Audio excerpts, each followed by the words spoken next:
bagera igihe yandemaga mazakana cungura namenye ko atazansigirira Yesu yamitiyemo kunema nkabona rini yamitiyemo kuncungura nkabona rimari uwo muremyi wanjye akaba n'umukiza namenye ko atazansigirira Yesu yamitiyemo kunema nkabona rini yamitiyemo kuncungura nkabona rimari uwo muremyi wanjye akaba n'umukiza namenye ko atazansigirira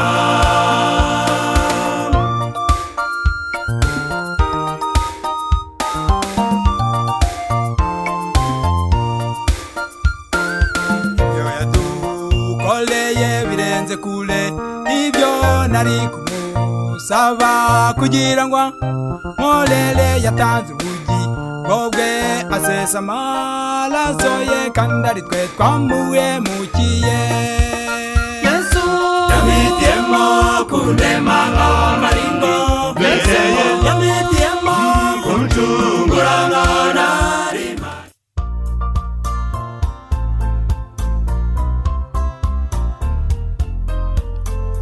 mbega umunsi mwiza uhebuje uwo nahuriyeho n'umwami w'abami wamfiriye kera njye ntarabaho. kubaho niwe uwo ninde? ni umuganga utibeshya ku ndwara kandi akaba umuti w'indwara zose. ubwo yatuganaga nta bumuga yadusigiye, yasize atubohoye ingoyi zose. kubaho niwe. Nangiriye umukiza nanyuze. Reka twongere dusuhuze abaduteze amatwi kandi bakomeje gukurikira radiyo ubuntu butangaje muri iki kiganiro cyiza tumaze iminsi tuganira namwe ku ijambo ry'Imana, turi kwiga igitabo cyo kuva kandi tukaba tumaze kurangiza iki gitabo. Uyu mwanya twawuhariye gusubiza ibibazo, twatangiye gusubiza ibibazo ejo n'uyu munsi. Ejo ntabwo tuzasubiza ibibazo, ni ikiruhuko, tuzakomeza ku cyumweru n'indi minsi twateguye izakurikiraho. Bityo rero muri uyu mugoroba muri kumwe n'abagiye kubafasha kumenya kuganira, barimo Mukesha Batware Jonathan ndetse Ntabagusenga Gilbert. Ntekereza yuko uyu munsi wiriwe neza, biragaragara mu maso yawe ufite akanyamuneza. Nta kibazo nahuye nacyo. Yego. Wenda umunaniro w'umunsi wamaze gushiramo n'ubu amaze kuruhuka. Yego. Hashize akanya numva ndimo nduhuka. Yego. Duhaye ikaze rero abantu bose bateze amatwi radiyo ubuntu butangaje, tubabwira yuko kakanya kageze aho bagomba gutanga ibibazo byabo niba bihari, gutanga inyunganizi, gutanga ubuhamya byabaryoheye. Turagenda twakira amatelefone ndetse na message kugira ngo turusheho gukomeza kugenda tuganira. Ariko cyane cyane kubahamagara ku matelefone byarushaho kuba byiza cyane, kuko n'ubu mu munsi w'ejo dusubiza twabonye ibibazo byinshi nanone tubasha gusubiza ngo turangize.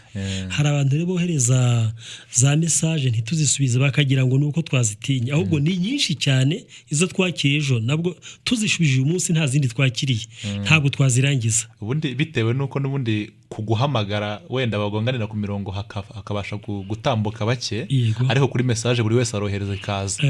Mbega ufite icyo yandika wese yohereza message igahitiza, birumvikana ko rero bitwara umwanya. Bityo rero ngicyo ikibazo rubundi kizakomeza kubaho, ariko ntacyo bitwaye. Hari nka message ubushize nayibonye kuzobohereza ubushize, hari umuntu waje atari ko muvuga ko amategeko ari abantu bayasabye Imana, bese yashyizwe haturutse ku bantu atari Imana yatanze. Ati iyo ni logique, ati hari isomo mufite. Nagira ngo murangire uwo muntu mu gitabo cy'Abagalatiya azasoma igice cya 4. Iki gice cya 4 yenda azagisoma cyose bizamufasha. Kitwereka amasezerano abiri. Kitwerekana isezerano ry'Imana ryajyanyijwe na Sara, kikerekana n'isezerano ryagiranyijwe na Hagayi. Icyo biri tubwira rero, ntabwo kurongora Aburahamu ashaka Hagayi ntabwo byaturutse ku Uwiteka, ahubwo byaturutse kuri kuri Sara nyine Aburahamu aramushyigikira yego noneho Imana igafata isezerano ryo kuri Sinayi igiranye n'amategeko 10 ikarijyanye na Hagayi noneho igafata isezerano yasezeranije Abisirayeli Yego. kuri Aburahamu na Isaka na Yakobo ikarigereranya na Sara cyangwa se Ishimayeli igasoza itubwira yuko umwana w'inshoreke atabasha kuraganwa n'umwana w'umugeni iryo sezerano ryo kuri Sinayi rishingiye ku mategeko 10 Imana itabasha kurihuza n'isezerano Imana yasohoreje muri Kristo. icyo kintu kuko kivuze gisobanure neza bihise bindyohera ubundi ikintu cyantangaje ni ukuntu Pawulo Bibiliya yabivuze nta hantu ari kubisoma nta hantu hari handitse yuko isezerano ryo kuri Sinayi rirushanwa na Hagayi nta n'ahari handitse yuko isezerano Imana itanga ry'ubuntu nyine igirira abantu rishushanya Sara ariko mwuka w'Imana amukoreramo atwandikira amagambo aryoshye nyine aboneka hano mu gice cya 4 cy'Abagalatiya umurongo wa 21 aravuga ngo yemwe abashaka kugengwa n'amategeko cyo nimumbwire mbese ntimwumva icyo amategeko avuga ibyanditswe bivuga ko Aburahamu yari afite abahungu babiri umwe yavutse ku muja Hagari undi ku mugore we Sara utigeze mu buja uwo mugore w'umuja yavutse uw'umugore w'umuja mbega n'umuhungu we uw'umugore w'umuja yavutse ku buryo busanzwe naho umugore utigeze mu buja we yavutse bishingiye ku isezerano ry'Imana ibyo ni ikigereranyo muri Bibiliya baravuze ngo ibyo birimo umugani yego aha ngaha baravuze ngo ibyo ni ikigereranyo reka wumve ikigereranyo noneho Pawulo rero ahise ashyiramo utagira ahandi hantu usoma ariko mwuka w'Imana arimo ahishura nyine ngo ibyo ni ikigereranyo umurongo wa 24 abo bagore bombi bagereranywa n'amasezerano abiri Imana yagiranye n'abantu bayo rimwe muri yo ryatangiye ku musozi wa Sinayi ribyara ubata abana b'ubuja hano bavuze ngo ribyara ububata abana b'ubuja mbega ibirikomokaho byose ni mu bubata ni mu buja ngo niryo riregereranywa na Hagari we ashushanya wa musozi wa Sinayi wo muri Arabiya kandi akaba agereranywa na Yeruzalemu isanzwe iri mu buja hamwe n'abana bayo iyo n'abayituye bose ibi bikaba bishushanya n'ubundi harimo ibintu by'inzu ariko werekana yo kubitindaho ibyo ngibyo ngo naho aba Yeruzalemu yo mu ijuru barishyira bakizana kandi niyo mama utubyara wari uvuze iby'amasezerano abiri nyine Imana irimo igaragaza abantu bifuza rero reka so murongo wa 28 nuko rero bene data namwe muri abana bisezerano nkuko Isaka yarari ariko nkuko icyo gihe uwabyawe n'umubiri yarenganyaga uwabyawe n'umwuka na n'ubu niko bikimeze mbese ibyanditswe bivuga bite biravuga biti senda inshoreke n'umuhungu wayo kuko umuhungu w'inshoreke atazaraganwa n'umuhungu w'umugeni none se inshoreke n'umugeni ko bihagarariye amasezerano kandi hakaba hajemo gusenda ubwo umuntu ntahise yumva arumva nyine ko isezerano ryo kuri Sinayi rigereranywa na Hagayi n'umwana w'Ishimayeli kandi ko ibirikomokaho bigereranya nyine bigereranywa n'urubyaro nyine rwa Hagayi ari w'Ishimayeli kandi bijyana mu bubata yego none hakagereranya Isaka nk'ushushanya Yesu Kristo ariryo sezerano ry'Imana rishingiye ku buntu bwayo ntabwo rero dukwiriye kwakira agakiza k'ubuntu twahereye muri Kristo ngo niturangiza twongereho ko ako gakiza twahereye muri Kristo gakeneye kongerwaho icyo Pawulo yise gukiranuka kuzanwa n'amategeko ntabwo gukiranuka twaherewe muri Kristo gukeneye kongerwaho gukiranuka duheshwa n'amategeko yahise avuga ati senda inshoreke n'umuhungu wayo kandi inshoreke ni Hagayi kandi Hagayi arimo ashushanya amategeko kuri Sinayi aho abantu babwiye Imana ngo ibyo uvuze byose uzagenda gute tuzabikora bifuza amategeko yego noneho rero Pawulo agasoza bati nanone nk'uko byagenze nk'uko Isaka Ishimayeli yarenganyije Isaka niko nanone iri sezerano abishingiye kuri iri sezerano bazarenganya abemera isezerano rigereranywa na Isaka reka dushimire Imana yuko rwose ari nayo ikora umurimo wo gusenda Ishimayeli wo gusenda nyine Hagayi yakamwirukana na Ishimayeli kandi rwose ubundi reka nkubwire ikindi jibe numvise kugira ngo Ishimayeli asendwe na Hagayi nuko Isaka yari amaze kuboneka aba bantu nibamara kumva Isaka nibabona ko n'Isaka yavutse Ishima yabonetse yazagenda. Isaka yavutse Ishima yazisendwa nta muntu umwirukanye kandi nuko nguko Imana nubwo buryo Imana yirukanamo Ishima Kandi ni umuntu- ukubanza gutanga Isaka Sara watanze inama yo kugira ngo Ishima yaravuke ni nawe watanze inama kugira ngo Ishima yaragira bute asendwe bityo Reka rero Ishima tutagera- yari namara kuboneka mu bantu Isaka Ishima yarazasendwa ntabwo ashobora guturana mu muntu umwe ishwi reka noneho dutangiye twakire amanimero dutangiye twakire telefone ariko ubanje gutanga amanimero abashaka guhamagara 25 25 78 33 yego noneho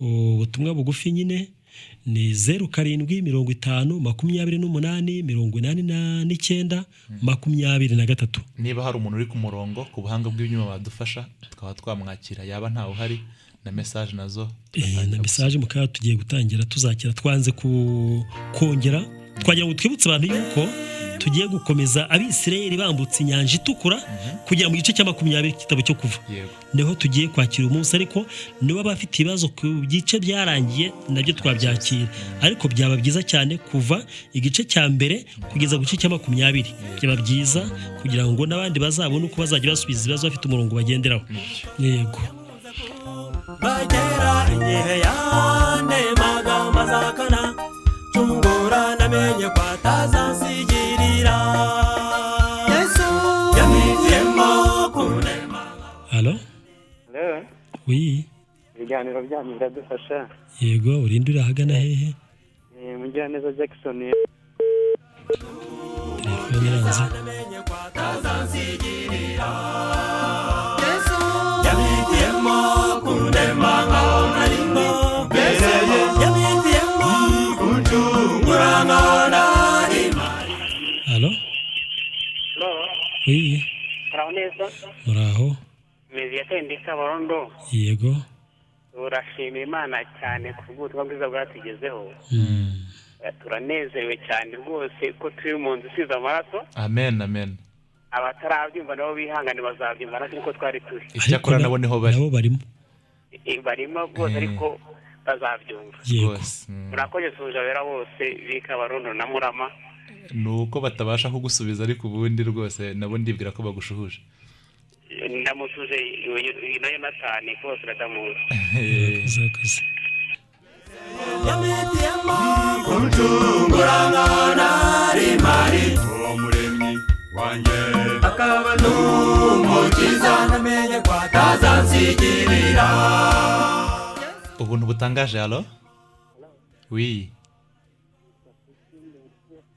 yego Ongera ijwi. Kristo wakongera ijwi nkaba mbashimira ubutumwa bwiza mutugezaho yego abana bwaratumize nibyo kurya Imana yatugeneye ngo tunyurwe tunezerwe rero mfite akabazo muri kino gitabo cyo kuva cyiza cyane mwatwe yego twabonye muri ayo bibanza farawo wagereranya amasatani yego ubona ku nyanja itukura yuko byarangiye aramye yego urakoze cyane aha ngira ngo ikibazo cye niba ucyumvise neza yego aravuga ati twabonye nyine mu bice bibanza by'iki gitabo cyo kuva yuko farawo ahagarariye shitani ariko dukomeje gusoma igitabo cyo kuva nyine twabonye ko yaje nyine uyu nguyu farawo ibyo byarangiriye mu nyanja itukura ngira ngo ntago ari amagambo ye ahubwo ni muri Bibiliya harabivuga iyo usomye igice cya 14:26 ujya gusoma rwose ibyo bintu batwarabisomye barabyumvise Yego. n'abari gukora reviziyo subize n'ikibazo ikibazo nyine kirabaza giti none ko nyine byarangiriye mu nyanja byaba bivuze yuko kandi inyanja ikaba ishushanya umusaraba byaba bivuze ko shitani nawe ibyo byarangiye yego nicyo yabazaga ndumva watangira gusubiza dusubiza rero usonye mu butumwa bwiza uko bwanditswe na Yohana igice cya 12 12:31 Yesu yaravuze ngo ubu urubanza rw'abisi rurasohoye umutware w'abisabaye abaye igicibwa no mu byahishuwe igice cya 12 nanone guhera ku murongo wa 10 kugeza wa 11 nawe herekana ko muri zo bene data yaciwe ku Mana ibya Satani byararangiye abantu babona kiriho uretse ko batanamubona ahubwo bibwira ko kiriho ariko ku Mana imyanzuro yarafashwe ku Mana ameze nk'utakiriho nicyo navuga niba nahari icyo yakongeraho simbize ibyo bintu numva bisobanutse keretse hari wasoma ayo masomo kandi twayasomye ngibyo rero reka uwo twakire undi muntu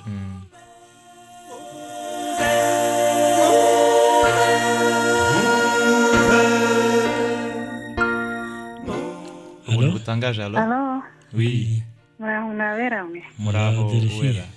mukomere cyane yego nanjye nezerewe ubutumwa bwiza mfite umunezero mwinshi yego ariko icyo nashaka kuvuga kinantangaje naho narindi kuri iryo somo muvuze ngo sende inshereke n'umuhungu wayo usanga nko mu madini bigisha nk'umuntu ugiye kwakira agakiza afite abagore babiri bamubwira ko inshereke ari umugore wa kabiri wawe bakoresheje iryo somo njyewe ndabyuje birantangaza Imana yo nyine icyo yivugiraga ni ukubangikanya Imana n'ibintu byacu gakondo.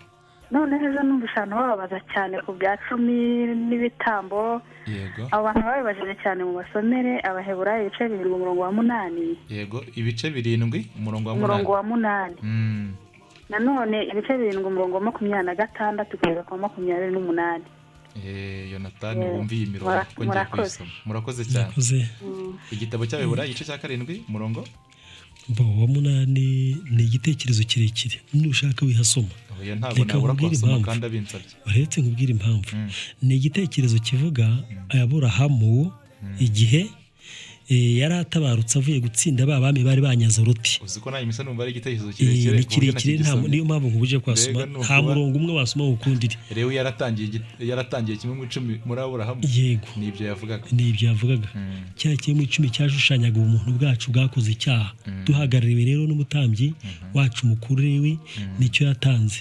Noneho rero Melekisedeki uruhagaze mu kimbo cya Kristo umugisha yatanze n'ubugingo ni ubugingo bwashushanya umugati na vino byashushanyaga ubugingo bwa Kristo.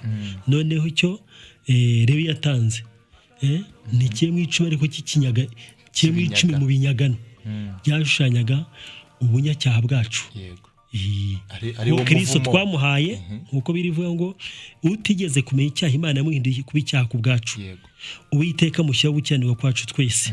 Yesaya 53 umurongo wa 6. Yego None icyo twahaye Kristo ni ubunyacyaha bwacu. None icyo yaduhaye ni ubugingo bushya muri Kristo nyine.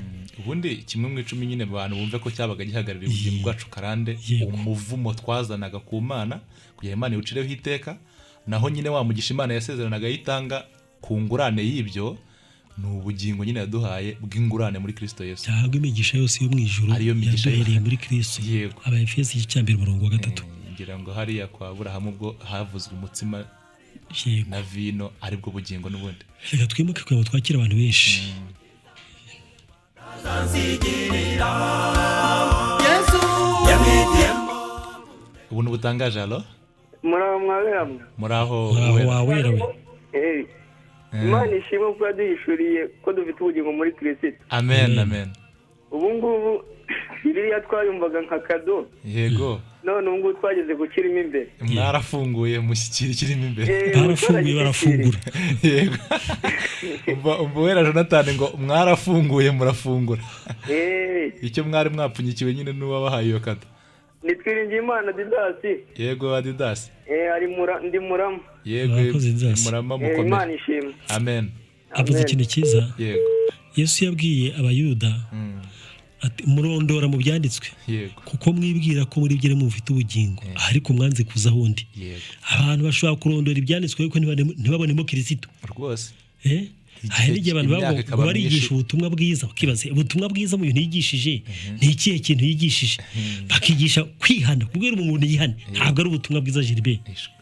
Kubwira umuntu ngo niyihane si ubutumwa bwiza kuko uri kumubwira ibintu reka bisobanure mu buryo bubiri kuko hari abantu bafite imyumvire gakondo. Fata akanya gato bivugeho. Iyi Bibiliya ivuga kwihana ibivuga guhindura imyumvire nibyo sinzi nibigeze kwigisha hano kare vovote cyane. Ubu ni umuntu twigeze kumuca mu idini rwose twigeze kumuca mu idini tumubara ko yigishaga abantu kwihana ibintu bitabaho tumuca mu idini. none urungu ngo kugira ngo umuntu yihane agomba kubona ipica ya Yesu akumva ijwi rimubwira ngo arababariwe agaterurwa mu mutima wa kamere.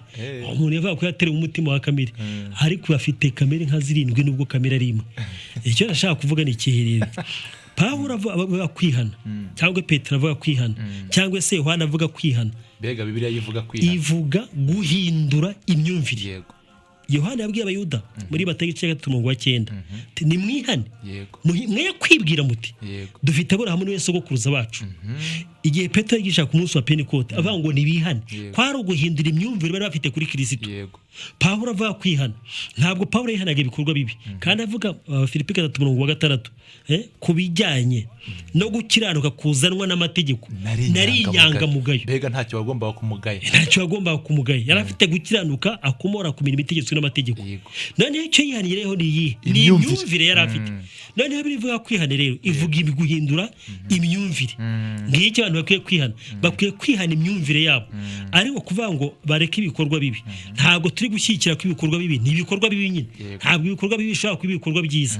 Ibyo ni bibi nyine, abantu babireke, ntabwo ari byiza muri societe ni bibi, ariko ntabwo ari ukubireka kugira ngo uzabone ijuru. Oya, n'umuntu wabireka Yobu yarabiretse ageze asoza igitabo cye, arihana, yihaniye ikirevu, yihaniye gukiranuka yari afite, kuko yihaniye kumva ko ibikorwa byiza akora no kwirinda ibikorwa bibi byamuhesha ubugingo.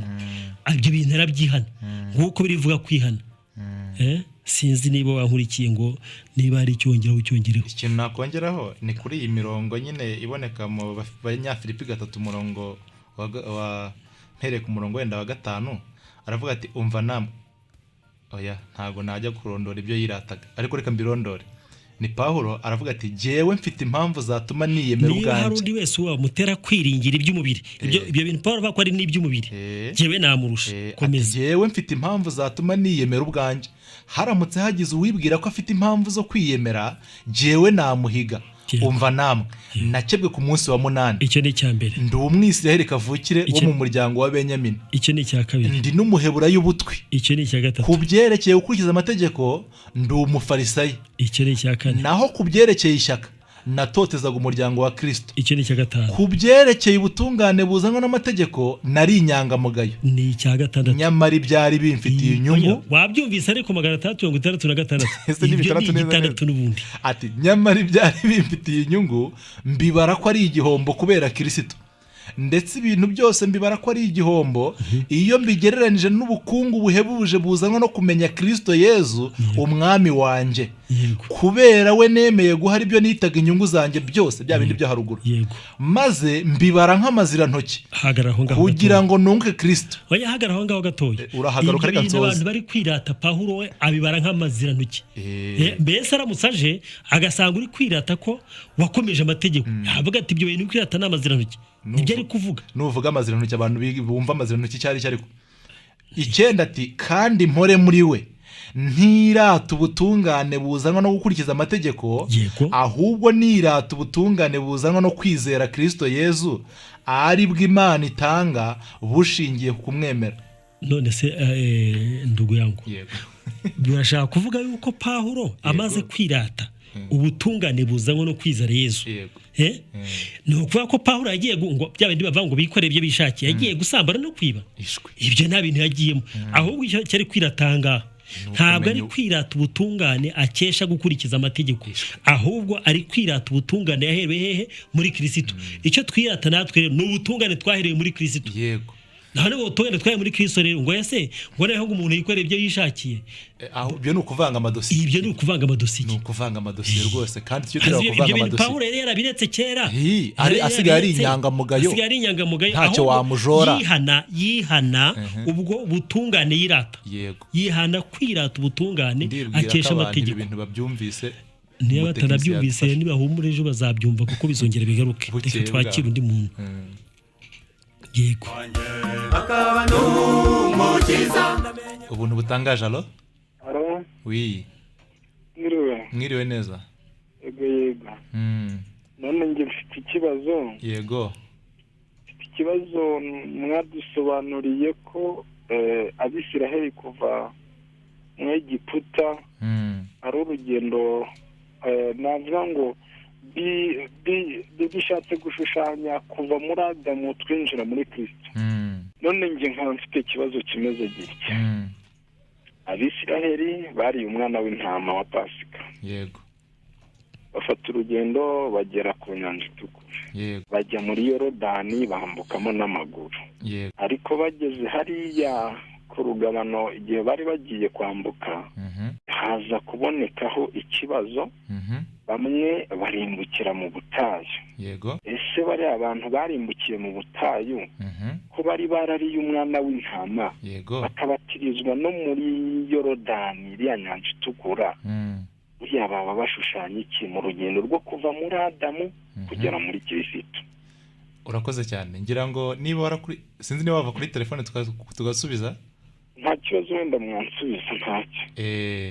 Ubundi Bibiliya nyine nk'uko twabibonye, twabonye neza yuko bariya abantu babashije gusohora i Kanani ni ubugingo bushya.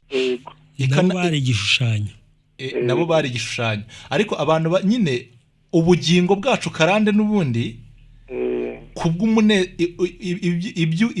iby'umunezero wuzuye kandi ushyitse wo kwishimira ubugingo muri Kristo Yesu, ntabwo ubugingo bwacu karande bufiteho uruhare. Kuko hari umuntu mushya muri Kristo, icyaremwe gishya, hari n'umuntu twari we kera ugomba kurangira by'iteka ryose. Ubundi buriya bugingo n'ubundi burangirira mu butayu, bushushanywa neza n'ingando zacu zigomba gusenyuka. Uyu mubiri wahita umbaza uti none se ko Joshua na Kalebu babonekayo? Bibiliya ivuga ngo nuko bafite undi mutima. Rero ntago ari ukuvuga yuko ari ubugingo bwabo karande n'ubundi bugezeyo, ahubwo ni bwa buryo bw'igishushanyo. Twamaze kubona neza ko nyine iyi ngiyi ari televiziyo y'Imana itwerekera amashusho y'uko ibyacu bimeze muri Kristo.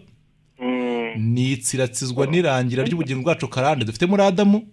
Ikibazo njye nari mfite, yego, nuko hari terime aho ngaho mufite ivuga ngo ndi mu nzu isize amaraso, nta kibazo mfite. Yego. Wabyumvise? Bibaza nti bariya abantu nabo bariye uriya mwana w'intama, ndetse akaba ari nabo basiga amaraso ku nkomanizo. Yego. Kuki batikirira mu butayu? Kuki batikiriye mu butayu? Nyine byumve neza nyine. Umva buretse gato. Aho ntibaba bashushanya bariya bantu bakuwe muri Adamu, nk'uko Abisiraheli bakuwe muri Egiputa. Yego. Bari abantu bagakurwa muri Adamu, ariko igihe cyagera bakananirwa kwizera ko tubona bari abantu batikiriye mu butayu. Icyabatikije ari uko batizeye amagambo Imana yavugiye mu kanwa ka Yosuwa na Kalebu. Sicyo cyabarimbuye buriya. Ntekereza ko wava kuri wabaza ukarangiza, noneho ukava kuri mikoro tukagusubiza neza, niba byarushaho kuba byiza. Sawa, nta kibazo. Warakoze. Hari ijambo rero ari kubaza, kandi ikintu ari kubaza kirumvikana Gilbert. Kandi kirimo ibibazo bibiri. Icya mbere ni ijambo ryitwa kurimbuka. Abantu batekereza yuko abantu bavuye mu Egiputa bajya Kanani. Turetse kuzana uko abantu batekereza kugira ngo bitaza kuvanga. Yabibikibajije nicyo ndi kuvuga. Yabati ntibarimbukiye mu butayu. Na Bibiliya irabivuga. Noneho uretse wumve. None bagatekereza yuko abantu baguye mu batageje Kanani. Abo bantu barimbutse batazabona ubugingo buhoraho. Ariko iyo kintu si cyo. We si cyo yavugaga, ariko ahubwo arimo arayizana mu gishushanyo. Nashaka gusobanura ijambo ryitwa kurimbuka Gilbert. Nashaka gusobanura ijambo ryitwa kurimbuka. Noneho abantu bagatekereza nyine ko ibyo byabo byaragiye mu butayu batazabona ubugingo buhoraho. Nyamara si cyo biri tubwira. Ahubwo ndetse Bibiliya mu idosiye mu butumwa bwiza uko bwanditswe na Matayo, tubona Mose avuye mu ijuru, mu baje babonekeye Yesu kuri wa musozi, harimo Mose, harimo na Eliya. Noneho kandi Mose ntiyageze i Kanani. Noneho rero Mose ahagarariye abantu bazajya mu ijuru.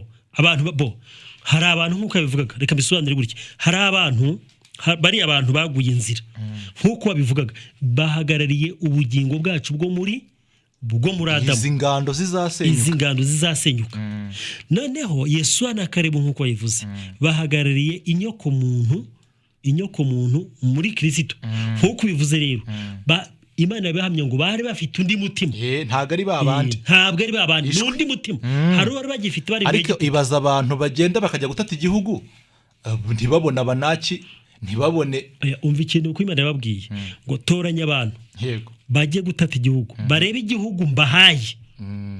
noneho bariya ba Kalebu na Yesuwa bagendera ko Imana ibahaye icyo gihugu. Abandi 10 baravuga ngo ntabwo twarwanya bariya ngo tubatsinde, bumva ko amaboko yabo ari yazabahesha icyo gihugu. Abandi bo babonye ari Imana, babonye ko Imana izakibaha, ahubwo babonye ko Imana ikibahaye. Noneho rero uwo mutima wavugaga ni umutima uhamanya n'Imana, mbese ubyumva kimwe n'Imana. Ni uwo mutima wageze i Kanani. Imyumvire ya Kalebu na Yesuwa yari imyumvire ihwanye n'uko Imana ishaka. Buriya ni ubugingo bushya budafite isano n'ubugingo karande bwaturutse mu Misiri. Kuko ubugingo karande bwaturutse mu Misiri ari nabwo, kuko inyanja itukurishanya umusaraba. Ariko nubundi hari ibiri kubera mu butayu bishushanya iby'ingando zacu zizasenyuka. Kuko Pawulo aravuga ngo mu Bakorinto, urwa kabiri rw'Abakorinto igice cya 5, wenda reka masome urwa kabiri rw'Abikorinto igice cya 5 duhere ku murongo wa mbere, ngo koko rero aka kazu k'ingando dutuyemo ariko mubiri tuzi ko nigasenyuka mu ijuru dufite inzu idasenyuka tuzabamo. Ngira ngo leta ko mu ijuru tuhafite inzu tuzabamo itanasenyuka, ariko twaba tuyifitemo akazu k'ingando kagomba kugenda gute gusenyuka. Aka kazu k'ingando gusenyuka ko ntaho bihuriye n'ishyirwaho iherezo ry'ubugingo bwacu karande muri Adamu, ahubwo nuko nyine n'ubundi nubwo kari hari ingando itwibutse by'amateka y'ibyabaye kandi byarangiye muri Kristo, naho kugomba kuzagenda gute kuzasenyuka. Ugereranyije Egiputa, kuva mu Egiputa ujya i Kanani no kuva muri iyi si ujya mu ijuru, yego, bingana nuko uyu mubiri wacu ntushobora kugera mu ijuru, ugomba kugwa nzira, ugomba kugwa mu butayu, mu nyanja itukura. Rero ni ku musaraba aho Imana yashyiriyeho iherezo ku bugingo bwacu karande. Naho hariya mu butayu nyine ahasigara abakomotse abaturutse mu Misiri bose, hagasohoka i Kanani, hagasohora Yosuwa na Kalebu gusa, bishushanya kuzasenyuka kw'imibiri yacu y'ingando, y'iyi mibiri yacu ariko tuzu tw'ingando. Noneho i Kanani ushyiraho imibiri ujye wongeraho n'intekerezo zikora kugira ngo zigere i Kanani. Yego, ya myumvire yacu gakondo. Ariyo bise bavuga ngo ibyo Uwiteka tubwiye tuzabikora. Bavuga ngo Imana ibabwiye ati mbahaye igihugu. Noneho bagira imyumvire y'uko bagomba kubona iki gihugu ari uko barwanye kandi bagatsinda. Si imibiri gusa, ahubwo n'izo ntekerezo. Yego. Reka rero tubwire abantu turimo duhita tunasoza kino kibazo yuko rwose muri Kristo ni ubugingo bushya, ku buryo ntacyo dukomora inaha mu bugingo bwacu karande kigomba kugerayo. N'intekerezo z'umuntu wa kera ntizishobora kugerayo. Ikintu cy'ubugingo bwacu karande kigera muri Kristo, kuko muri Kristo hari ubugingo bushya. Tukirahumva imyumvire itariyo.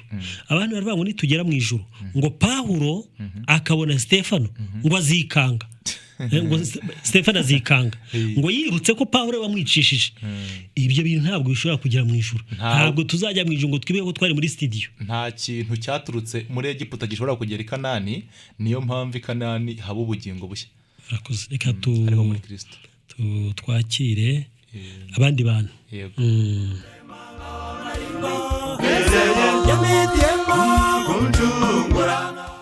Allo? Oui. Delphine ugarutse. Yego. Ndashaka kubabwira ukuntu njye ndi kumva icyo gitekerezo uko muri kuvuga. Ukuntu ndi kubibona, ndi kubona iriya nyanja itukura ishushanya gucungurwa kwacu. Noneho twamara gucungurwa tugeze mu butayu, nkabona ubutayu bushushanya iyi si dutuyemo. Noneho namara kubona bumaze gushushanya isi dutuyemo, nkabona kuriya gupfa kwabo bishushanya urupfu dupfa. Nkabona ko nta kurimbuka guhari, rero ari ukuva muri uyu mubiri twinjira mu ijuru. Urakoze Delphine. Murakoze. Yego. Navuze n'ingenzi Gilbert, ariko icyo navuze nicyo ari amazi y'inyanja itukura anasobanura n'ubundi umubatizo twabatirijwe muri Kristo. Noneho rero iyi mibiri isigaye igomba nyine gukurwaho, ntabwo igomba guhera mu butayu. Ntidushaka kuyigirana i Kanani. Reka twakire abandi bantu. Bo yamitiyemo kunema marimo yamitiyemo kunjungurana nari mari umuremyi wanye akaba n'umukiza. Namenye kwa tazansigirira Yesu, namenye kwa tazansigirira Yesu, namenye kwa tazane atazansigirira yesu namenye halo ubuntu butangaje mwiriwe bikema ku ntenda yego Krema rero icyo kiganiro ni cyiza yego Krema kandi hari abantu bari mu nzu rwose batazi ibyabaye hanze yego nk'abana batoya urumva ko batari bazi ibyabaye kandi nyamara bari baturije mu nzu barimo birira bameze neza yego nezezwa rero no kuba turimo kurya kandi turi mu nzu isize amaraso icyo kintu ni cyiza cyane hari n'abana bato batazi ibyabaye kandi nabo bari arakoze Krema azanye ikintu gishya kandi kiryoshye cyane avuga ati hari abantu n'ab'umwuka buriya mwuka w'Imana mweretse ko hari abantu bari mu nzu ariko batazi ibiri kuba barimo kurya ariko ntibazi impamvu bari kurya bazi ibiri kuba ntibazi ibyabaye hanze ariko n'impamvu bari kuri n'impamvu zo kurya ntibayizi iki kintu ndakikunze cyane reka twakira undi muntu iki naryoshye pe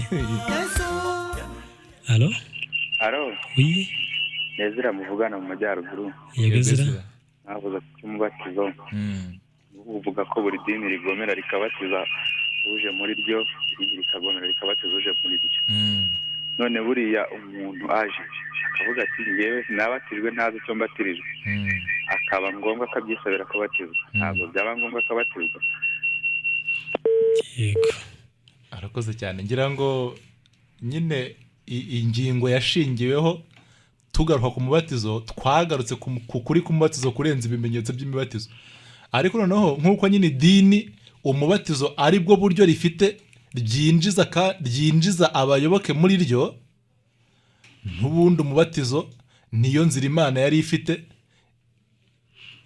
uribuka ubuturo bwera yuko igihe wabaga winjiye mu irembo wasanga igikarabiro hafi aho icyo gikarabiro n'ubundi cyari igikarabiro kibereyeho kugira ngo umuntu yiyeze mbega ubugingo bwacu busigare umuntu abone kwinjira nyine ubundi umuntu winjira mu nzu y'Imana ubugingo bwe busigara ku musaraba none akaba avuga ati none akaba avuga ati none umuntu aramutse aje akavuga ati nabatijwe ntazi icyo mbatirijwe none uno munsi menye yuko menya icyo ngomba kubatirizwa se sinzi ukuntu yaba nuko abajije nyine menya icyo ngomba kubatirizwa ubwo ntiwamubatiza yego ubundi icyo avuze rero uti noneho kuba tugomba kubatizwa noneho kuko tumenya impamvu ahubwo nusanga waramenye impamvu batijwe impamvu ahubwo ikintu ukwiye kumenya nyine uzumva ko wabatijwe ahubwo nicyo nashaka kugarukaho ndabuze umenye ko wabatijwe ahubwo wajya mu biki bindi wabatizwa ubundi rwose n'impamvu ariko abantu batwumve hari n'uwakibaje muri Matayo yego icyerekeye ni umubatizo twabonye muri Kristo ni umubatizo w'inyoko umuntu yose muri rusange noneho umuntu ashobora rero kwemera igishushanyo cy'umubatizo atemera ukuri k'umubatizo icyo ni cy'amadini akora ntabwo yemera ukuri k'umubatizo ahubwo akemera igishushanyo cy'umubatizo ariko igishushanyo cy'umubatizo bakagiha agaciro gafite n'ukuri gafite kangana n'ukuri k'umubatizo kuko iyo kubatizwa kugira ngo uzajye mu ijuru ryo kujugunya iby'ukuri hasi ukwiriye kubatizwa kugira ngo uzajye mu ijuru hari abantu bajyambaza ngo ibyo wigishije hari na message hariya numvise bimbaza ibyo wigishije wabonye bitari byo nibiki nasanze nigishaga abantu jiribe nkavuga ko abantu batabatijwe badashobora kwinjira mu mugambi wo mu ijuru nkavuga ngo keretse abantu babuze uburyo babatizwa cyangwa batigeze bamenya umubatizo uyu w'amazi ariko icyo namenye cy'ukuri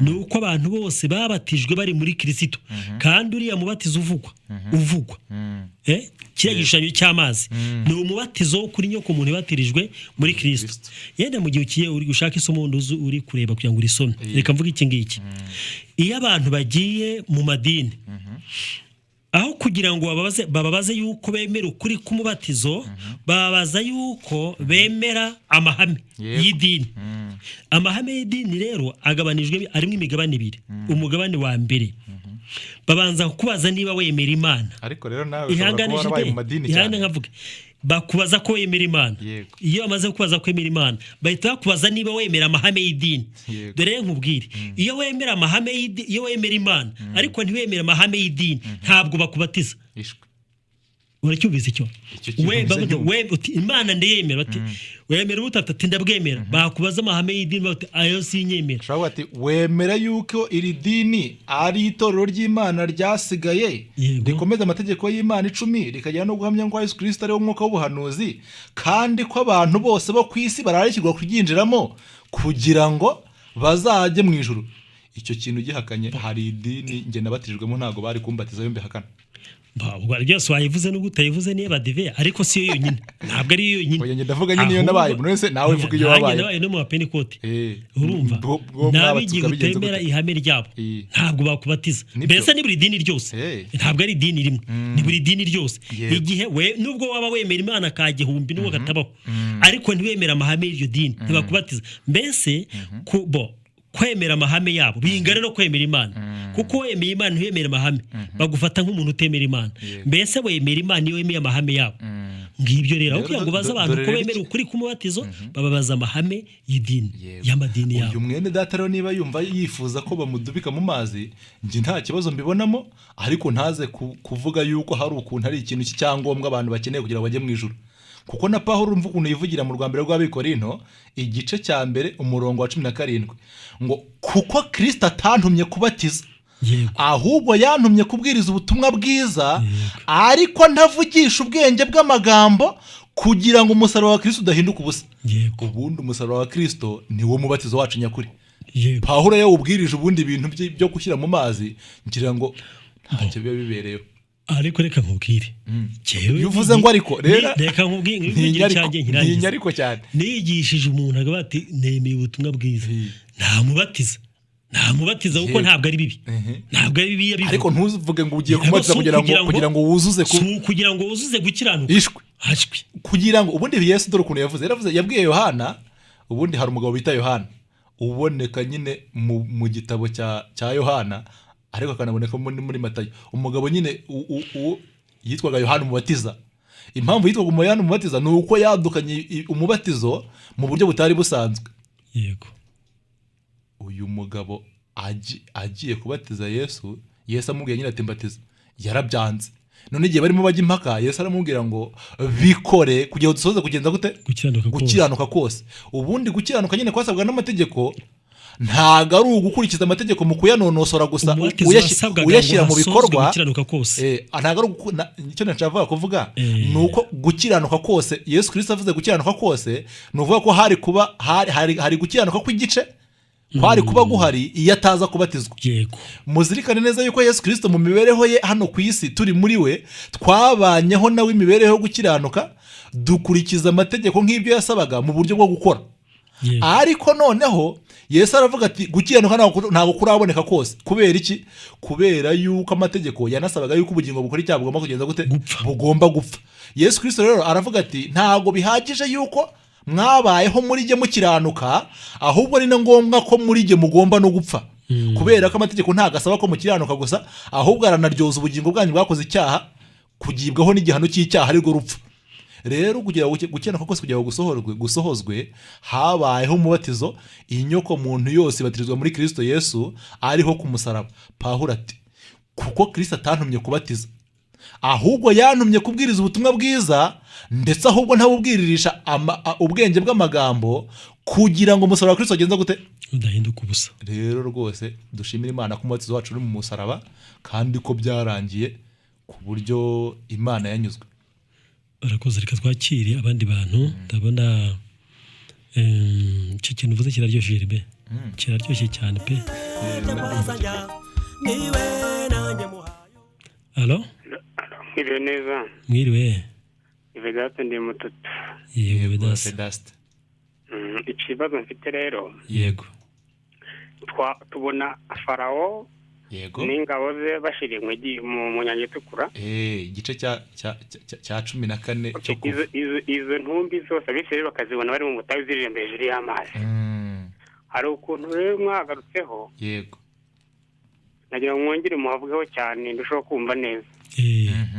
Nanone kandi ari ukuntu mwavuze ngo Satani ntawe uriho abantu bizera Imana. Yego nabisomye mu Yohana 12:32 12 Yohana 3:2 yego urubanza rw'abisi rurasohoye ubu umutware w'abisi abaye igiciro. amen urashobora kuvuga aho hantu. Murakoze. urakoze cyane. reka mvuge kiriya cya kintu havuze hari ukuntu umuntu atumva amagambo neza ngo tuvuze ko satani ntawe uriho. twavuze ko yaciriweho iteka kandi iteka yaciriweho ku musaraba ntabwo rirasohora ngo uvuge ngo satani munsi ntakiriho, ariko ku Mana ibya satani byageze gute? byararangiye, amaze kumuciraho iteka cyararangiye. nk'uko iyi mibiri yacu yaciriweho iteka ariko ntirayisohoraho kuko itegereje ko Yesu agaruka izi ngando zigasenywa. ku Mana rero imaze guca iteka kuri iyo biba birangiye. ibi bintu abantu babyumva neza babyumviye mu kintu tutagarutseho cyane, ariko ubundi cyagombaga gutindwaho umunsi witwaga umunsi w'impongano. ku munsi w'impongano hari ihene ebyiri zafindirwaga, hakaboneka ihene ifindirwa ubufindo bukayigwaho ikitwa ihene y'Uwiteka, ariyo yatambwaga igitambo nyine cyo gukuraho ibyaha, ariko hakaba n'ihene yafindirwaga ikagubwaho n'ubufindo bwo guhinduka ihene yoherwa, mbega ishyirwaho ugukiranwa kose kw'Abisirayeli, ikoherwa n'ibicumuro n'ibyaha. iyo yitwaga Azazeli. iyi hene bitaga Azazeli rero dore ukuntu byayigendekera ku munsi w'impongano. yari ihene batafataga icyuma ngo bayice, ahubwo yari ihene yaturirwagaho ibyaha ikoherwa, ariko ahantu yoherwa guhiteho ni mu butayu, ni mu kidaturwa, ahantu hatari abantu. rero mu byahishuwe nyine igice cya 10 umurongo wa 11 hagaragaza ngo ubu umutware w'abisi wasimbukiyeyo. Simbukira Yohana reka da ibyahishuwe igice cya 12. nari nguteze amatwi ari kuri kuvuga ibintu biryoheye. yego kandi rwose ndasubira nta kibazo mfite. ndatekereza ko ushobora kubyibagirwa. oya sinkibagirwa. 12 umurongo wa 10 numva ijwi rirenga rivugira mu ijuru riti noneho agakiza karasohoye. agakiza kasohoye ryari? agakiza kasohoye n'ubundi gihima Yesu Kristo yavugiraga ku musaraba nyine igice cya 19 cya Matayo nako cya Yohana umurongo wa 30 avuga ati birarangiye. ngaho komeza.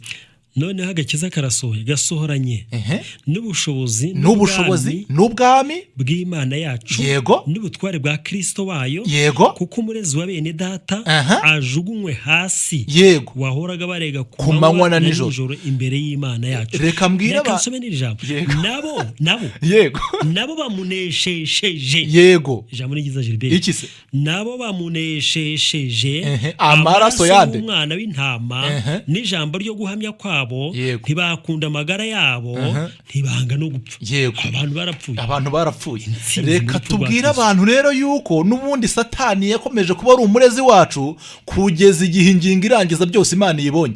iyo ngingo irangiza byose ni iyihe? ni urupfu rw'abantu nyine satani yaregaga ubugingo, yaregaga ibyaha, bamaze kugibwaho n'ubutabera bw'amategeko y'Imana hana iby'ubugingo bwabo, mbega ibyacu birarangira muri Kristo. kuri iyi saha nyirizina Yesu Kristo avuga ati birarangiye, mbega agakiza k'Imana gasohora n'ingoma yayo yima, kubera ko shitani yari yamaze mbega Imana inyaga ubutware shitani. niwo munsi nyirizina shitani yabaye igicibwa.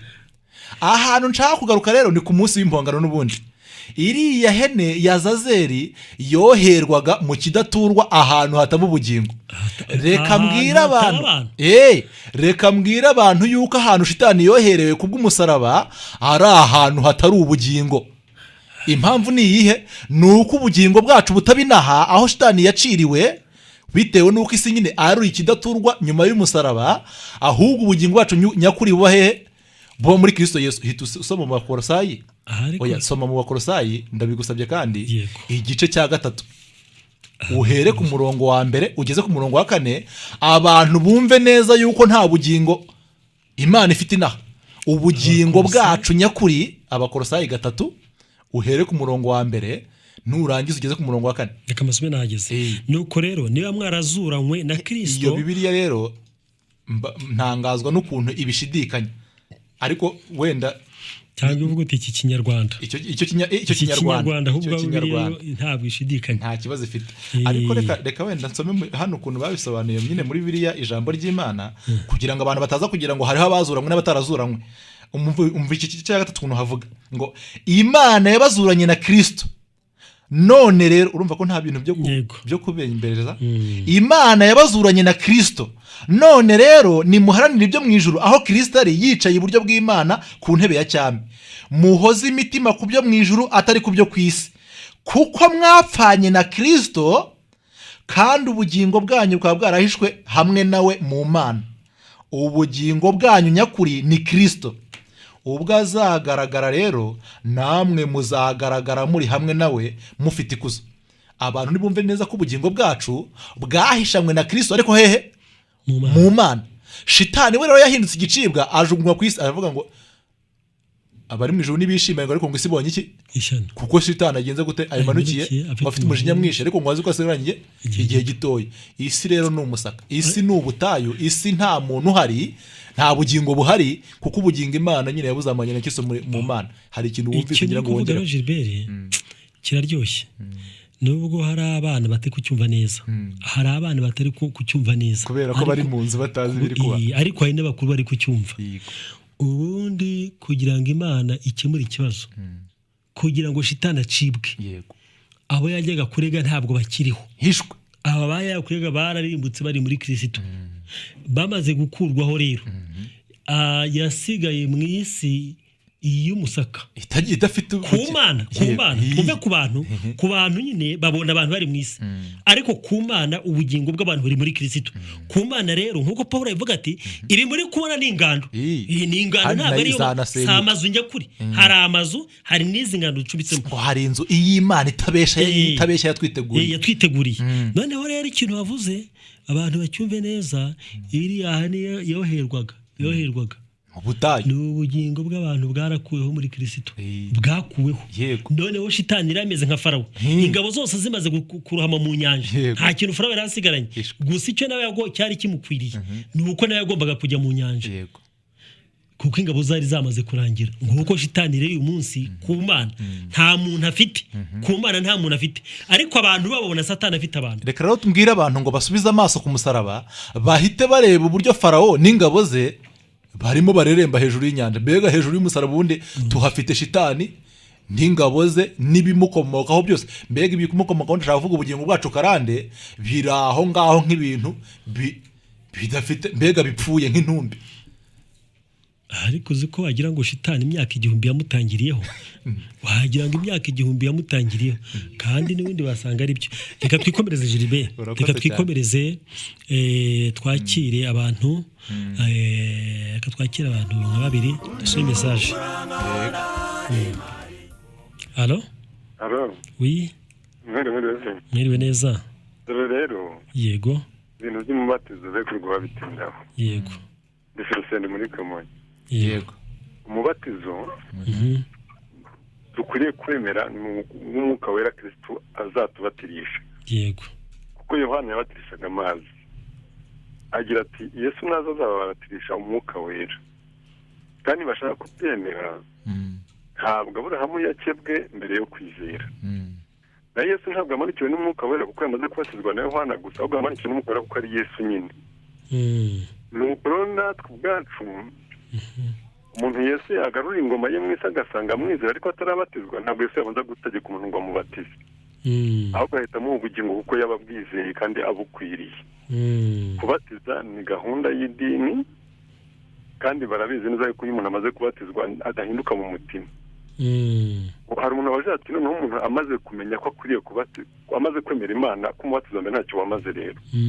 Uwo mwuka wamwemeje Imana aba amaze kubatizwa muri iki. Ahubwo hari ikintu nagira ngo tuze nk'abahindura muri iki kiganiro cyangwa abantu bagiye, ariko ntabwo amaze kubatiza ubwo, ahubwo abona ko yabatijwe. Wenda ntuze gutekereza ko twemeranyijwe ku bintu uvuze, kuko ubundi umubatizo nyine twe twagarukagaho unagarukaho n'ijambo ry'Imana, ni urupfu rwacu muri Kristo.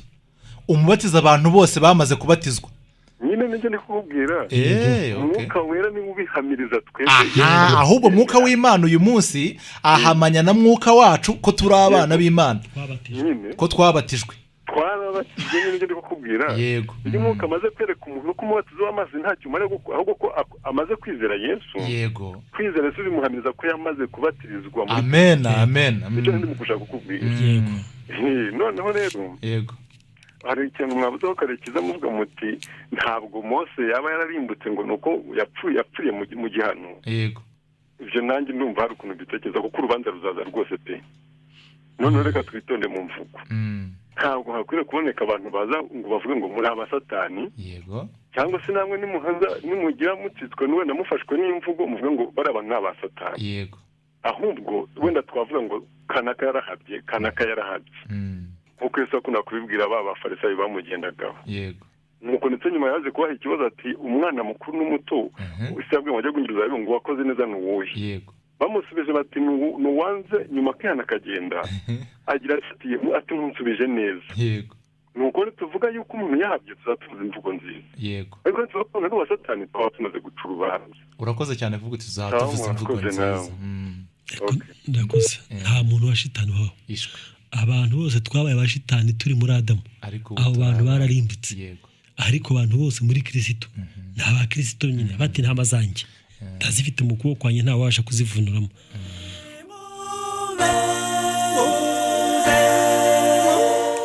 Hello? Hello. Abumva? Ndashaka kubabaza. Urinde kandi urahagana he? Ni Manuel. Yego Manuel. Mu ntara y'ivugabutumwa Kirombozi. Yego. Ndashaka kubaza iyo umuntu yatinze kubatizwa biterwa n'iki munsubize yatinze kubatizwa? Yego. Batangiye kuvuga ko yaramviranye. Sawa. Ariko aragushubije ati aba yatinye amazi.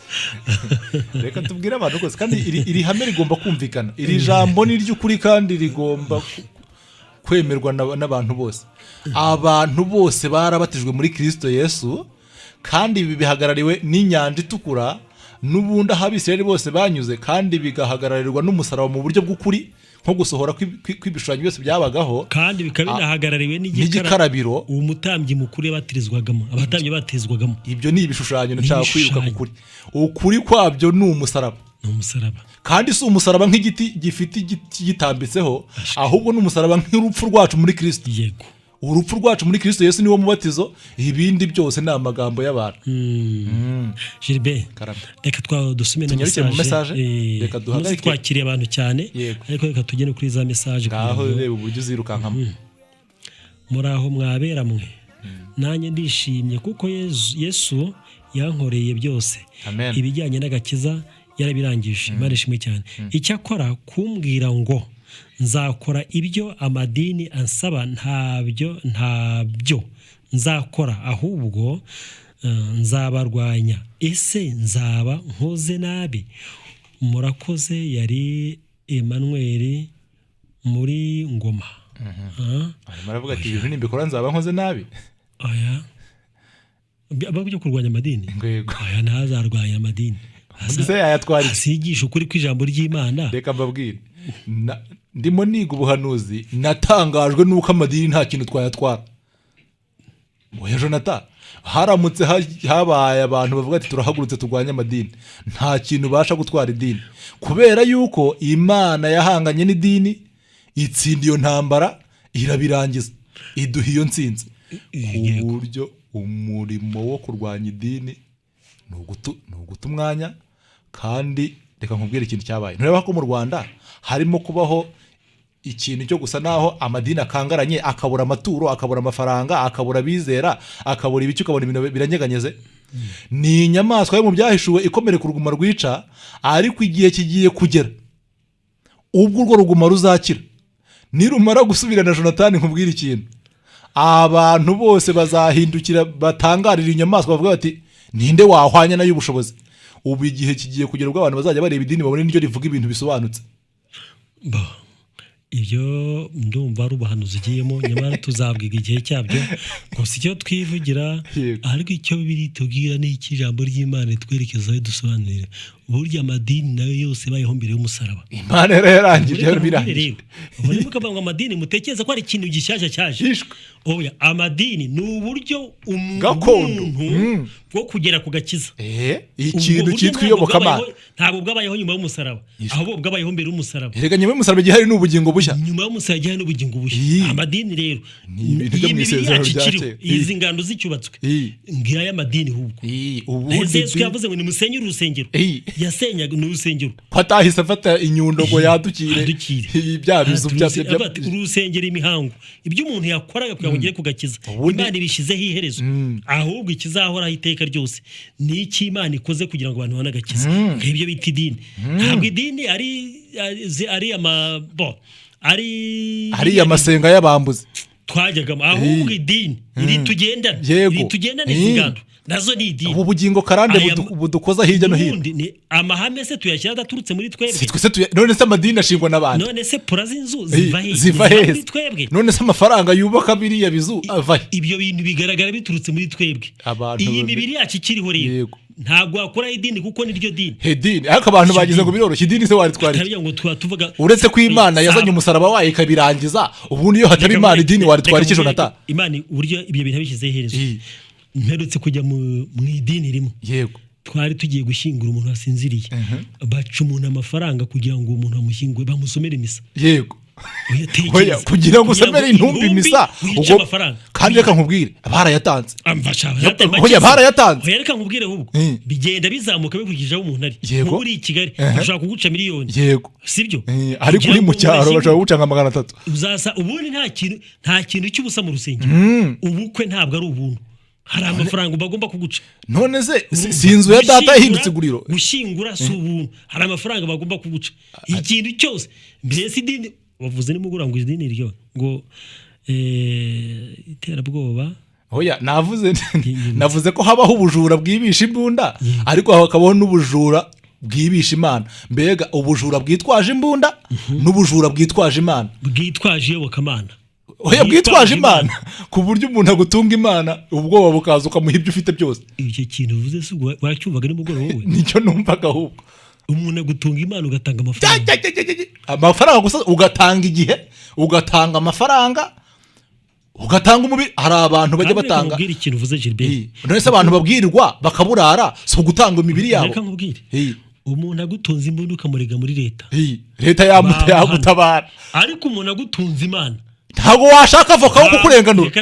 Ubu nta roya. Reka nkubwire abanyamategeko bari mu isi nta muntu n'umwe wigeze wigira kuzarenganira abantu igihe babatunze Imana. Yaje n'abamutunga Imana. Ne tayari. Mutunga Imana. Ariko amadini arakomeye. Reka nkubwire Jonathan.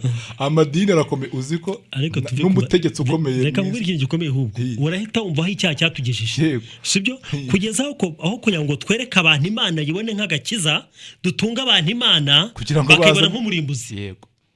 Kandi ntugire ngo abanyamadini bayitunga abantu batayitinya. Nabumva nabera. Oya ubundi idini ryaranyobeye. Idini ni umugozi w'inkubirane. Reka nkubwire ngo abasirikare batinya imbunda cyane. Impamvu ni iyi nuko bazi imbunda.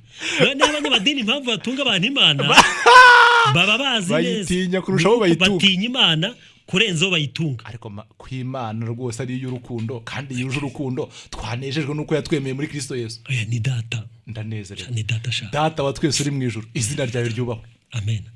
Reka ntekereza ko twari dusomye message arya. Twarimo dusoma za message. Yego. Zibaye nyinshi we. Yetize kuri iriya. Ese ibyo Bibiliya yita ibigeragezo bya Satani niki? Tubisanga cyane muri Yobu. Dukomeje kunezezwa n'ubugingo dufite muri Kristo. Ndi Gilbert. Yanditse hari. Ntabwo ari Gilbert ahubwo ni mutagatifu Gilbert. Mugenzi wawe. Ibintu by'ibigeragezo nabyo ni ibintu. Nige ngisubiza. Ariko ugiye kugisubiza ntacyo cyane. Nagutanze ku cyumva. Yego. Shitani agerageza Yobu. Yego. Yagira ngo atagira adahishurirwa. Yego. Adahishurirwa. Yego. Akomeze gukiranuka imana yahereye abantu muri kirisito gukiranuka k'ubuntu agumye gukora. reka nkubwire ngo utange imbere kandi nkureke wongere ukomeze. ibintu by'ibigerageza abantu babona bakanabyibonaho ni ibintu nabyo byo mu mateka ya mbere ya kirisito, ntabwo bikomoka no kuri umuntu wa kera. reka tuye kubitana ko bakara shitani abantu byose ibintu byose bagira ibintu byose bako ni ibishitani ariko uyu munsi ntabwo bikomoka kuri uwo witwa satani. ubu ufashe shitani ukamurasa nk'ujiriberi sibyo, uramutse bakubwiye amategeko agenga ubuzima, ukugomba kurya, kugomba kuryama, ntubikore uzarwara. none uti shitani yanteye indwara, ibyo ntabwo ari shitani. Malaria oya, hari ukuntu utaryama muri supanet mu bo wakurya ngo shitani yaguteje ikigeragezo. ariko reka nkubwire ngo shitani ariko ni wowe niwe wabaye shitani kandi ko kuri n'ubundi ndiyo ibintu byose ni ibishitani rwose. 663 ariko ubuhanuzi buzaza ryari. reka dukomeze ikindi kibazo. Murakoze. ese umuntu umaze kumva neza amateka yo muri Kristo akanga kuyemera bigenda bite? ntibibaho. reka gisubize nawe unyunganire. niko Gilbert nk'ubu ngubu nkubwiye nti uri umuntu Imana yarakuremye ukanga kubyemera, byagenda bite? ubwo Imana yakurema nta kintu wanze kwemera kuri umuntu, nta kintu mfite nongera gusubizaho. reka nkubwire ariko rero ndaguhisoma, ntago nabura kugusoma. ntabwo ushubije ariko wanze kwemera kuri umuntu Imana yaremye, byavuga ngo ubwo Imana ntiyakuremye uzaba umuntu ari uko Imana ikuremye. kubera ubundi hari uburyo bujya bubaho bwo kubazwa ikibazo ugasubirisha ikindi.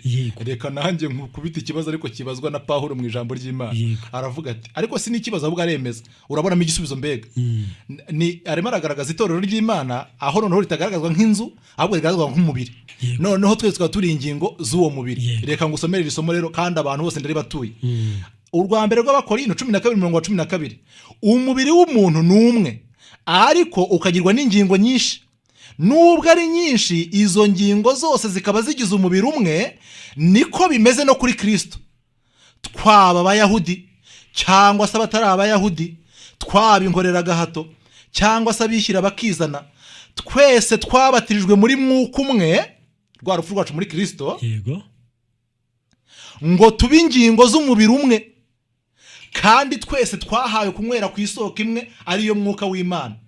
nuko rero umubiri ntugizwe n'urugingo rumwe gusa ahubwo ugizwe na nyinshi.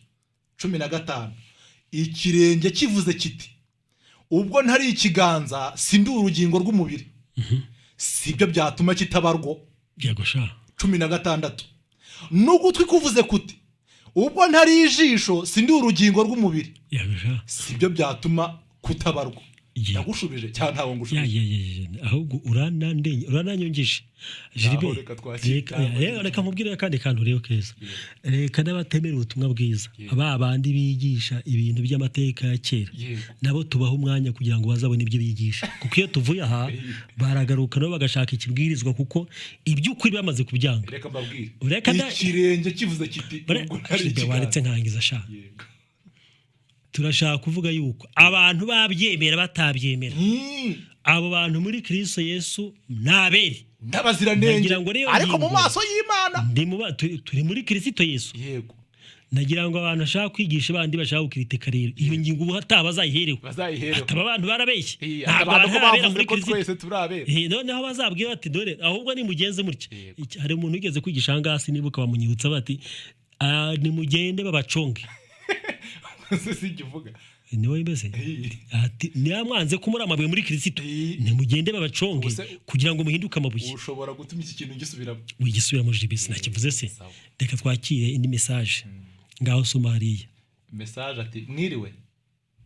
oya aravuga ati lezo message aho nabereye nari ntarumva ukuri, ntashobora kugira icyo ndenzaho, mfite imyaka 11 dutegekwa kujya gusengera, mfite imyaka 11 twategekwa kujya gusengera mu barokore, namazemo imyaka 4 mbona ko babeshya guhera icyo gihe, maze imyaka 10 nkarara ntakata mu rusengero, mbega atajya mu masinagogi. none munsobanurire Luka 7:28 ko ari iri komeza. nkeneye na nimero zanyu izanjye ngiziriya, ngira ngo hita uyandika Jonathan. wenda umuntu yaza kumuha nimero yitwa Yoweri. Ngira ngo icyo kintu cya Matayo cya Luka 7:28 kubera ko ari irindi somo kandi yasaba ikindi cyigisho umuntu yabisobanura kuri telefone.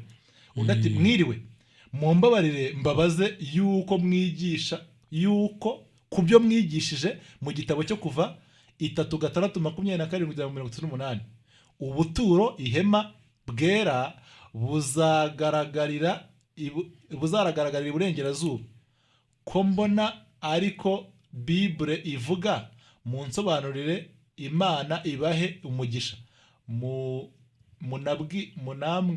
munambwireho muri Malaki 3:19 icyo bishatse kuvuga ni ibintu by'icyacumi. Yonathan ibi bintu ariko buriya uwazategura igitisho cy'icyacumi kikigishwa hano tuzakigisha tuzakigaruka ni ibintu bigomba kuvuga.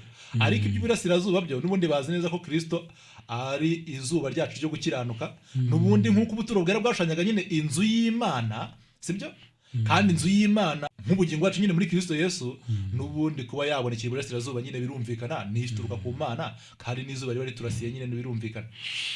Yego ni message yego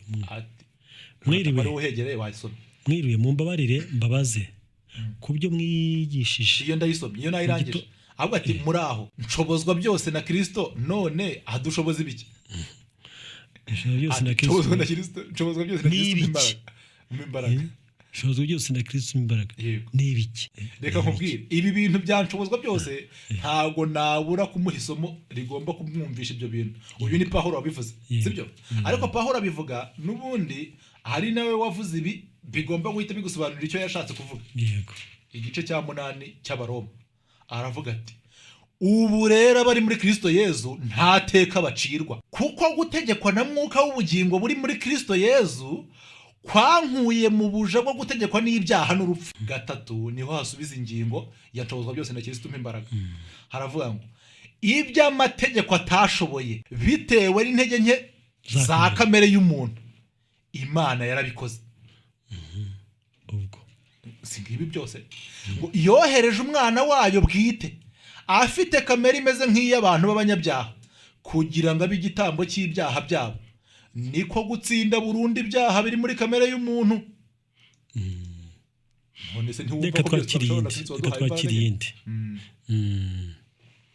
ati ni Denise Jonathan naraye nkubajije uburyo nakubona by'umwihariko tukaganira kuko kuri radio umwanya bari muto Jonathan rwose oya namuhamagaye nimero yanga gucamo ese wongere rero yikompoza ati muraho ese satani koko nta ruhara tugiraho ibi bintu wabyumvise bikomeza kurwanya mwuka w'Imana ntarwo kuko yanditse atarabyumva ariko kuko oya biragaragara ko ahubwo arimo arabyumva cyane.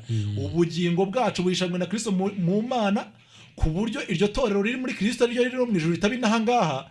Yesu yaravuze ngo n'amarembo y'ikuzimu ntiyagenza gute Jonathan ntiyarishobora ntiyarinyeganyeza usibye no kuri senya ntiyarinyeganyeza. Hari ubundi buryo Yesu yakoresheje aravuga ati intama zanjye ziri mu kuboko kwanjye kandi ntawe ubasha kuzivunura. Reka Gilbert nkubwire yavuze intama ze harya ni intama zingahe uyu mugabo Yesu yari afite 99 hazimira zingahe hazimira imwe harya yarayibonye Jonathan tukwibutse abantu ntabwo bemera ko yayibonye abantu ntibemera ko yayibonye yabonye yuko yayibonye imwe bisobanura ngo umunyabyaha yabumwe agakora ibyaha Yesu yari kuza kumushaka akamubona none akatubwira ati ahubwo wowe uravuga ngo yabumwe wowe uravuga yabumwe kwirengagiza ubumwe uko amatanya Imana ivuga n'ubundi umunyabyaha n'umwe ariko ibyo bikwiye ko najyaga bikuye muri Bibiliya uziko ari byo umunyabyaha n'umwe niwe yaje ramubona. None se urazana abanyabyaha benshi ute n'umwe ubugingo bwacu muri Adamu n'umwe nayo ati indangije ati ziri mu kuboko kwanjye ntiwibuke ivuga iti tureme umuntu ase natwe batware nk'umuntu umwe ariko kandi batware.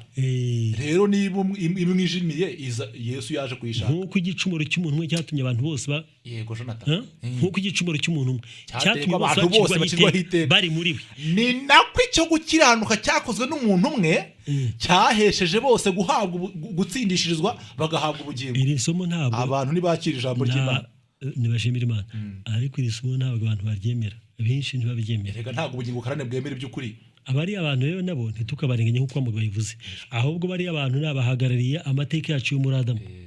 Undi aravuga ati ariko se ko Yesu yavuze ngo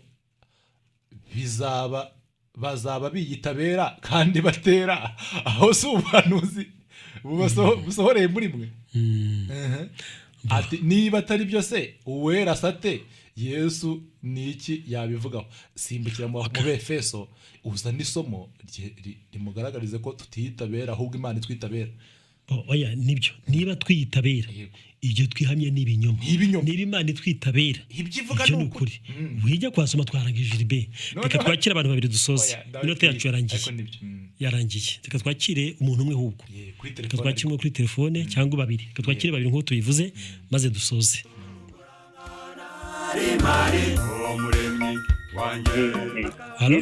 Mwiriwe. Nitwa Enoke. Yego Enoke. Ikibazo cyanjye kijyanye n'umubatizo. Noneho ni ukuvuga ko umubatizo w'amazi ntacyo umaze niba twarabatijwe muri Kristo. Ikindi Yesu ko yaje umubatizo nawe akawuha agaciro, nubwo yari azi ko ari w'Imana kandi ashoboye byose, akawuha agaciro agakomeza akabatizwa, akanavuga ati mugende mubabatize. Ikindi ni icyo gisubizo mwashubije muntu wavuze ngo ashobozwa byose na Kristo, mwagishubije nabi kubera yuko dufashe haruguru yaho mbere yo kugera kuri iryo jambo ngo aho n'abandi hose uko n'abandi kose yigishijwe uburyo bwo kwihanganira byose. Uko kwihangana, uko komeza kuba mu Mana, ibyo ashobozwa na Kristo. Murakoze.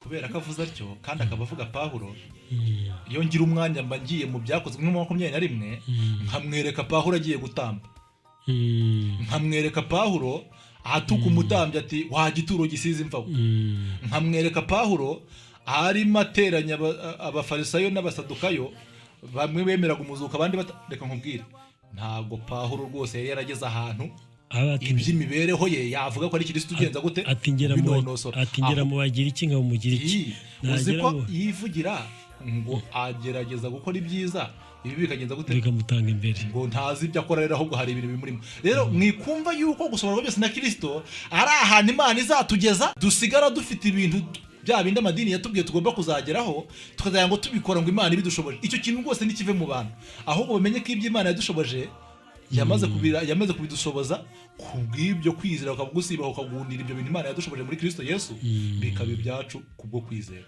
Yego, turashoje kandi turashoje.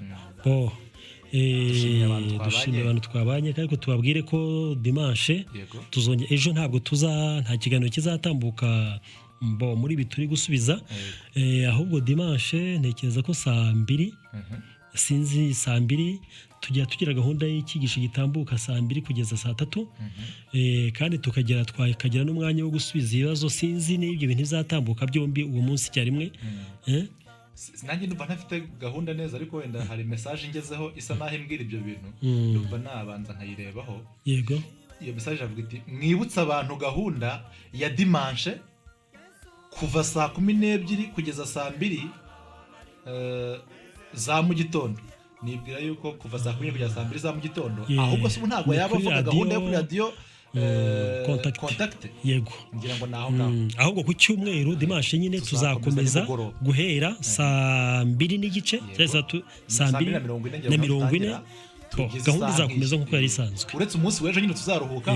Ubundi icyo gihe tuzakomeza nyine muri ya minsi 3 cyangwa ngira ngo ni 3 zabisigaye tugasoza igitabo cyo kuva.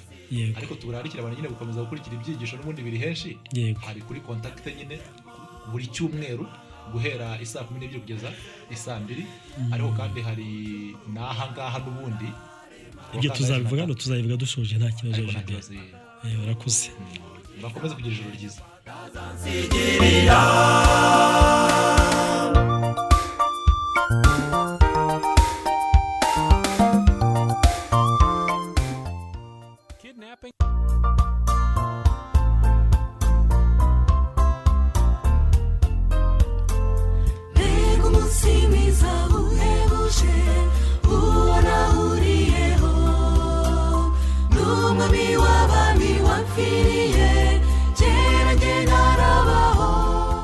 Kubaho niwe. Uwo ninde? Ni umuganga utibeshya ku ndwara kandi akaba umuti w'indwara zose. Ubwo yatuganaga nta bumuga yadusigiye, yasize atubohoye ingoyi zose. Kubaho niwe nakiriye umukiza